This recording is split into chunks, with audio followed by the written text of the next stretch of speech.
It was late 2015 where we identified the need for additional sortation capacity. So we went out to a bunch of suppliers that we work with and that we know, and a lot of them turned it down just simply because we were talking in November, December 2015 and we wanted it ready for September, October 2016. So less than 12 months lead time, and we hadn't even placed an order yet and hadn't even done a design. It was just initial conversations. So a lot of them said absolutely not, we can't meet those timescales, so we had to discount them from the tender. The BS Handling guys said, yeah, no problem, we can do it. So we thought, wow, okay, well, we need to definitely explore this with you guys, and we went through all of the detail with them.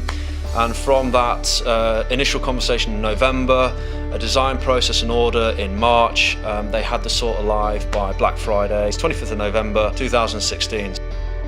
Right from the start, they were very customer focused, so they took the time to understand from our point of view what we wanted from the solution.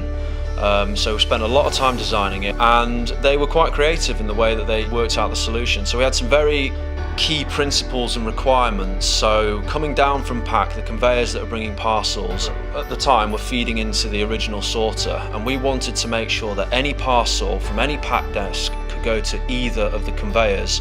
So it wasn't a case of just installing a second sorter. They had to put in a solution that diverted parcels across each of the sorters based on a set of rules that we came up with and in our own warehouse management system. So we had a whole load of fun trying to find a way of diverting parcels, which are so varied in terms of size, and also some are boxes, some are bags, and the grip on the bags isn't as good, so you have to get something that really does work.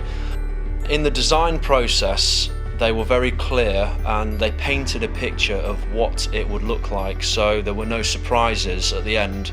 But as we went through, yes, things changed. We had things that we hadn't thought of that we wanted to add in, and the guys were very receptive to ideas that would make the overall solution better.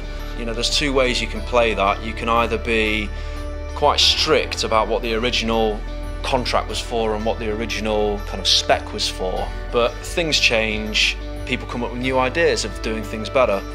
So through the process of both projects, as we came up with new ideas, we were able to discuss them with BS Handling and be collaborative on it.